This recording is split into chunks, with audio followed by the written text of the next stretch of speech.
How was your audition for being a VTuber story time? I don't think I can go into detail about my own audition, but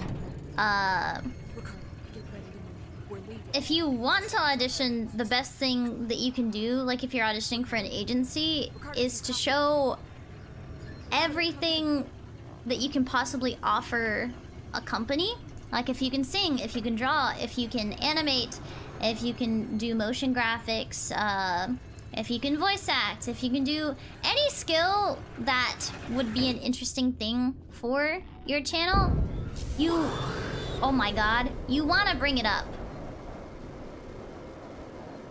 You want to have that in your audition. I think that some people can be compelling if they talk and they sound interesting enough. But also, you shouldn't take it too hard if an agency doesn't contact you, because sometimes they are just looking for a very specific voice and niche and character.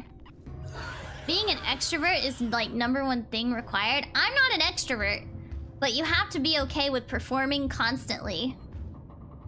You think it's your age? Well, we do require everyone to be 18 years or older because it would be illegal for you to work otherwise. Because then you would be self-employed. It would be illegal if they hired a minor. I can use one of those VTuber apps. I mean, you can be an indie VTuber as a minor, but you cannot join an agency or a company as a minor. You can completely do it by yourself, but you cannot work for an agency or a company.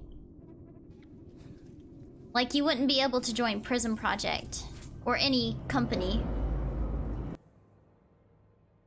So I can use an app, make a channel, and game with that avatar as long as I don't use an agency. Yeah, of course. Like, kids have always been like, or kids, teenagers, etc. They've always been YouTubers. Like, from a very, very young age, you know? I myself started YouTubing when I was like in elementary to middle school. It's just that joining a company where you will get paid for your services, you wouldn't be able to do legally as a minor.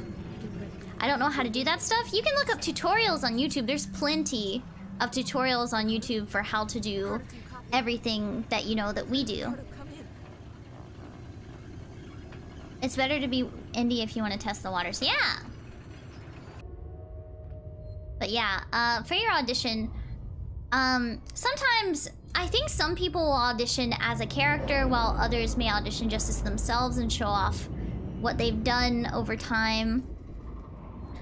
Specifically, I made up a character for mine, and you know, it's really important to show, like, oh, you know, singing clips, covers, regular clips from past streams, or if you've done voice acting, include stuff from that as well. Maybe include your resume, you know, if it's for a creative thing. Doing a VTuber debut stream for your very first stream would be very nerve-wracking. Definitely. Definitely. I know that PRISM, we had rehearsals, several rehearsals, and I think I had 2 or 3 before I actually debuted, because they want to make sure that the timing is good and that we fit all the criteria. Pre-debut prep. So, pre-debut prep took like 2 weeks because you have to get overlays, you have to get a chat box, you have to set up your OBS and get all your settings set up. You need BGM, you need an intro and an outro. You have to set up a schedule graphic. I think that a lot of VTubers, the expectation is to also do karaoke during the debut if you can sing. So you have to prepare like an off vocal that you're legally able to use and practice that. Set up a stage, like a scene. You have to prepare scenes beforehand. And you have to make sure that everything sounds and looks good. You don't want to be scuff. I guess you also always have to be thinking about what you can stream, things that you like to stream, and like content other than streaming that you can provide that your audience will enjoy. you know? Because VTubing isn't just about streaming. It's also, I guess, following trends. You have to be able to stay up to date with lots of trends and stuff. Is there space for male VTubers or female is way more wanted? So, I think that the general consensus is that right now, women are more profitable due to idol culture, but I think now, like in recent months, men are definitely more in. Like, they are more accepted and they entertain. Like, look at the Niji Sanji Ian boys. They are doing so well. Their numbers are doing so well. I think that they're even like getting higher numbers at a like faster rate than the girls did when they first debuted.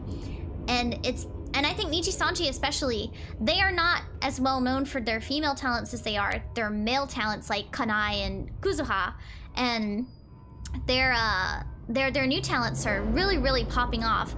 Not to say that the girls aren't popping off, because they're all great and they've all done so well. Like, VTubers are still popping off. The guys are doing super duper well. It also is because, like, I think VTuber culture, you know, it started, like, surrounded by women and women that are portrayed as idols. So most of them had male fans. So there is a more male fan base of, like, there's more male fans than female. And so a lot of them gravitate towards the girls. I hope to see more and more, and I hope eventually that, you know, PRISM can have their own male branch. I think that that would be excellent. It's something that I really, really want for us.